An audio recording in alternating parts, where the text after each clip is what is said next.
Halo, apa kabar teman-teman marketer dan entrepreneur dimanapun Anda berada? Ketemu lagi dengan saya Rio di sini, dan dalam video kali ini kita akan membahas tentang apa itu leads. Oke, ini huruf L ya. Nah, dalam definisi atau dalam istilah digital marketing ada salah satu istilah yang mungkin jarang teman-teman dengar kalau misalkan sebelumnya jarang berkecimpung dengan dunia digital marketing atau dengan dunia internet marketing. Salah satu istilahnya adalah yang namanya leads. Itu memang istilah yang ya mungkin jarang disebut, karena saya juga baru dengar istilah yang namanya leads itu waktu saya sempat kerja di kantor saya. Itu salah satu perusahaan financial service. Kita mengenal dengan istilah yang namanya lead generator. Nah, itu istilah asing yang pertama kali saya dengar. Dan jadi waktu itu saya kerja di salah satu perusahaan financial service atau di perusahaan insurance tepatnya, dan memang saya dapetin calon nasabah saya dapetin calon konsumen saya itu, calon klien saya, istilah kata nasabah saya itu dari yang namanya saya punya beberapa customer service. Nah, saya dapat calon nasabah saya ini itu dari customer service saya ini. Jadi customer service saya ini yang merekomendasikan layanan yang saya punya. Terus kemudian setelah mereka merekomendasikan, kalau si nasabah bank tersebut tertarik, dia akan menghubungi saya atau datang ke meja saya, atau diantar dibawa ke meja saya. Nah, si customer service ini saya sebut dengan istilah yang namanya lead gen atau lead generator. Nah, sama halnya dalam dunia media online dan lain-lain. Oke, mungkin yang jadi lead generator kita itu adalah konten iklan kita, atau review dari blog orang lain, atau konten video orang lain yang nanti mereferensikan ke produk atau ke apapun itu yang kita jual atau yang kita tawarkan. Atau mungkin merekomendasikan mereka ke peluang program kemitraan yang kita punya atau program kerjasama yang kita punya. Jadi mereka mereview atau mereka menceritakan tentang peluang tersebut, terus dan di akhirnya kenapa mereka merekomendasikan itu, terus kemudian diarahkan ke halaman program kemitraan yang kita punya. Apapun itu gambarannya. Jadi di sini saya sebut, kalau dulu tuh CS saya itu sebagai yang namanya lead gen atau lead generator.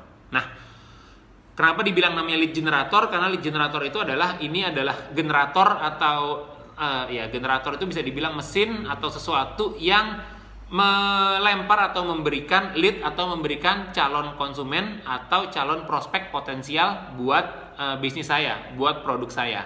Nah, dari sini kita bisa ngambil kesimpulan. Jadi gambarannya mungkin kalau kita awam dengan istilah yang namanya leads, tapi saya yakin mungkin teman-teman itu nggak awam dengan istilah yang namanya calon konsumen atau prospek potensial. Nah, mungkin teman-teman nggak awam dengan istilah ini. Nah, kalau kita kasih gambaran, ya leads itu mirip dengan istilahnya dua orang ini, yaitu mereka yang mungkin kita sebut sebagai namanya calon konsumen atau prospek potensial. Atau simpelnya adalah kalau dalam bisnis dalam penjualan di media digital ini menggunakan digital marketing, ini leads itu sering kita identifikasi sebagai orang atau si visitor siapapun itu yang menunjukkan niat untuk beli produk, yang menunjukkan niat untuk bergabung untuk kerjasama bareng kita sebagai mitra misalkan. Nah, itu tergantung apa yang kita campaign, tergantung apa yang kita komunikasikan. Jadi tergantung dari goals kita itu, dari halaman landing page kita itu, kita mau ngajak mereka untuk apa. Apakah kita mau ngajak mereka untuk jadi mitra kita, ataukah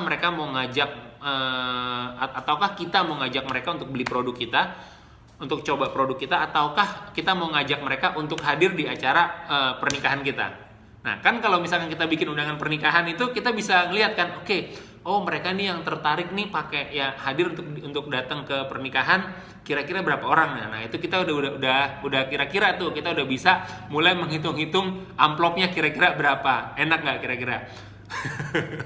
Contohnya gambarannya kurang lebih seperti itu. Nah, karena yang saya bahas adalah landing page itu bisa dipakai bukan cuma sekedar buat mengenerate atau mendapatkan si calon konsumen ini, bukan hanya sekedar untuk mendapatkan orang-orang yang memiliki indikasi ketertarikan untuk beli produk kita, memiliki indikasi ketertarikan untuk kerjasama dengan kita. Tapi itu bisa dipakai untuk banyak hal. Salah satunya adalah tadi kayak bikin undangan resepsi. Jadi ngajak orang buat datang ke undangan resepsi, kalau dia tertarik dia masukin kontaknya supaya nanti bisa kita ya kirimin apa buat souvenir dan lain-lain, dan kami pernah menggunakan itu.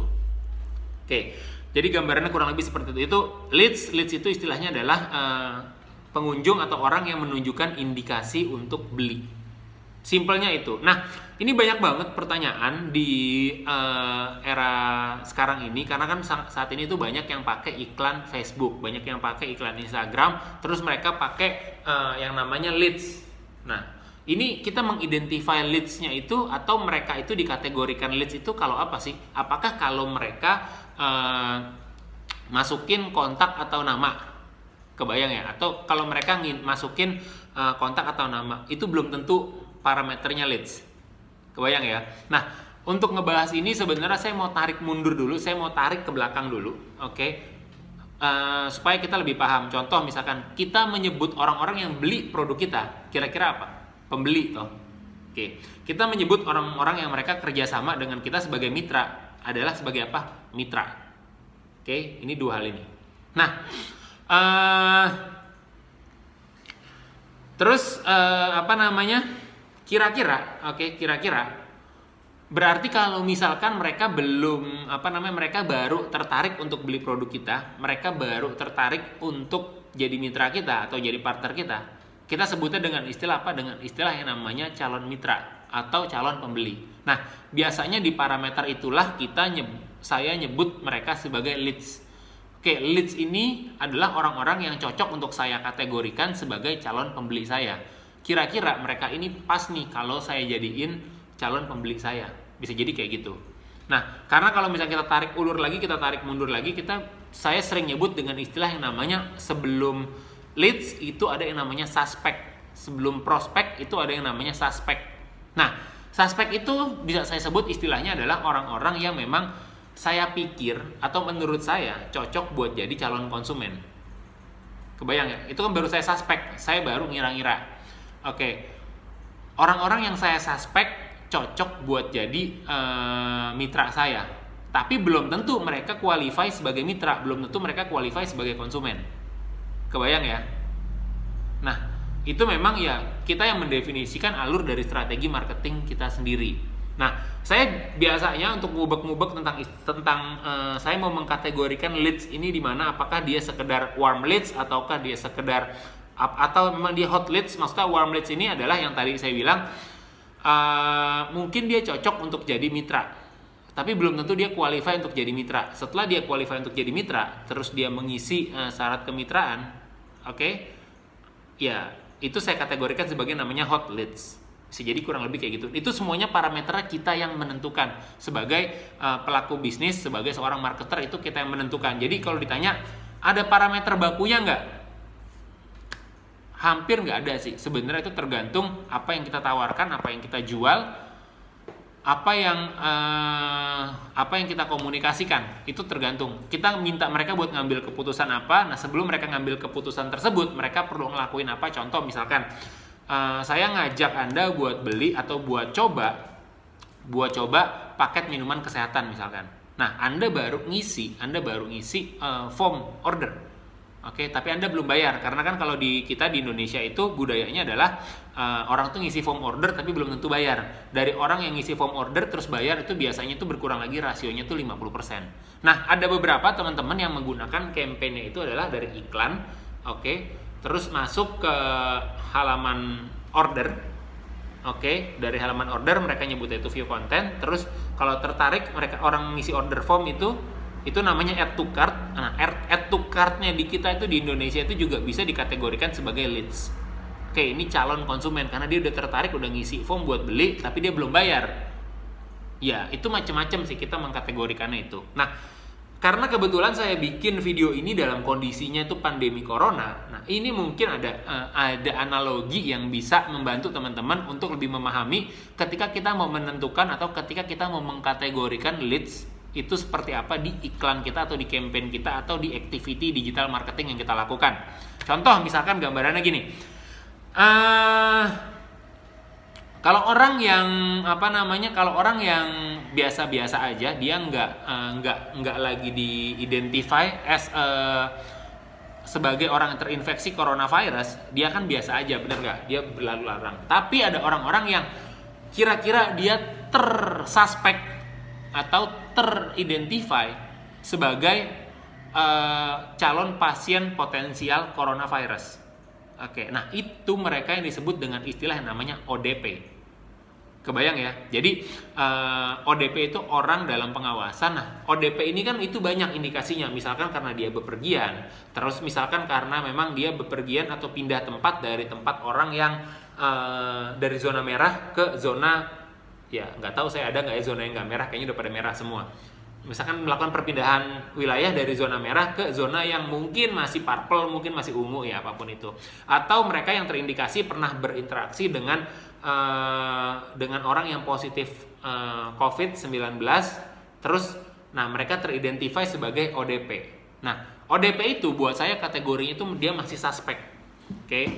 Nah, suspek itu dalam bisnis kita, mungkin bisa jadi mereka yang udah pernah ngelihat konten promosi kita. Mereka yang pernah berkunjung ke web kita mungkin. Mereka yang pernah interaksi, komen, like, atau subscribe di tempat kita. Itu bisa jadi kita kategorikan atau kita indicate as a suspect. Suspect itu tadi orang yang mungkin cocok buat jadi calon pembeli kita, tapi belum, atau jadi calon konsumen kita, atau jadi calon mitra kita, tapi belum tentu dia qualified buat jadi calon mitra kita. Nah, itu kan orang-orang ODP, orang dalam pengawasan. Yang nanti kalau ternyata dia melewati masa inkubasi, kalau misalkan dalam digital marketing itu dia melihat campaign-campaign kita, terus dia masuk ke dalam funnel kita, dia melihat order page kita, terus ternyata dia order, itu bisa jadi nanti kita kategorikan sebagai dia leads. Nah, misalkan tadi contohnya, misalkan si ODP ini ternyata setelah dia melewati masa inkubasi, ternyata hasilnya adalah positif corona. Nah, itu si PDP, dia statusnya berubah nih dari ODP, berubah jadi PDP. Kebayang ya? Dari orang yang tadinya masih tersuspek, masih terindikasi, kira-kira dia corona apa enggak, ternyata setelah 14 hari masa inkubasi dicek, oh bener ternyata dia positif corona. Oh ternyata bener loh, dia positif. Nah, kalau saya biasanya mengidentifikasikannya dalam bisnis saya atau dalam apa yang saya jual, biasanya saya bikin campaign untuk ODP nih, untuk mengidentify kira-kira orang yang bakal tertarik dengan campaign saya, dengan apa yang saya tawarkan itu berapa banyak, atau siapa aja. Nah, itu yang saya sebut dengan istilah namanya lead gen. Saya melakukan lead generator di sini. Saya mendatangkan lead. Mendatangkan calon lead. Terus ini saya biasanya menggunakan lead magnet atau apapun itu. Terus nah, ketika memang di sini saya identify ini mereka yang menyambut atau mereka mengambil lead magnet saya sebut sebagai lead. Terus ternyata saya kasih halaman penjualan saya. Dan ini lead magnetnya ini relevan. Nanti Anda bisa lihat di video-video yang lain tentang istilah lead magnet dan lain-lain. Ternyata relevan dan ternyata dia tertarik nih. Oh, berarti kan dia positif. Ini berarti ODP yang positif dengan apa yang saya tawarkan.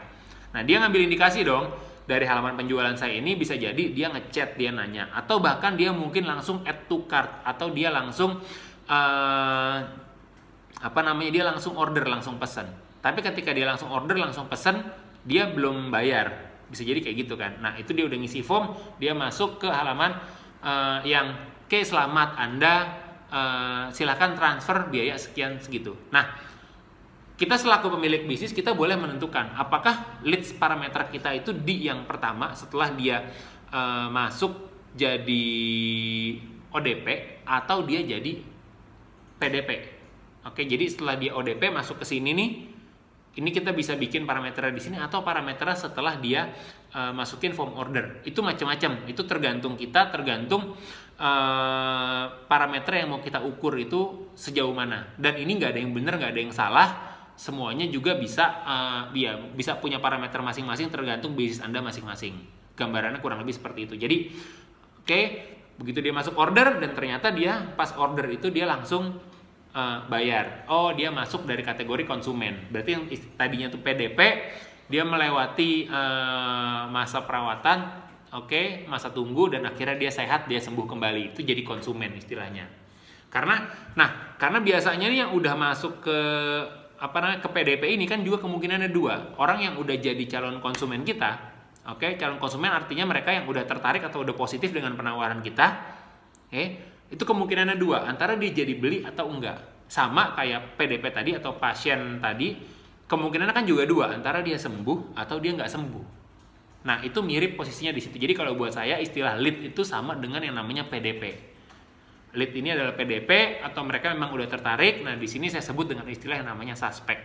Mudah-mudahan Anda kebayang. Kalau Anda masih ada pertanyaan tentang seputar leads ini, terus gimana menentukan leads, kira-kira dari halaman penjualan saya itu saya pasang leads di mana kira-kira yang cocok, teman-teman boleh tanya aja di kolom komen. Nanti kita bisa diskusi lebih lanjut. Mudah-mudahan saya bisa membantu teman-teman. Oke, ya mungkin di video yang lain saya akan kasih beberapa contoh studi kasus supaya teman-teman lebih kebayang lagi. Sampai ketemu di video-video berikutnya. See you dan thank you. Bye-bye.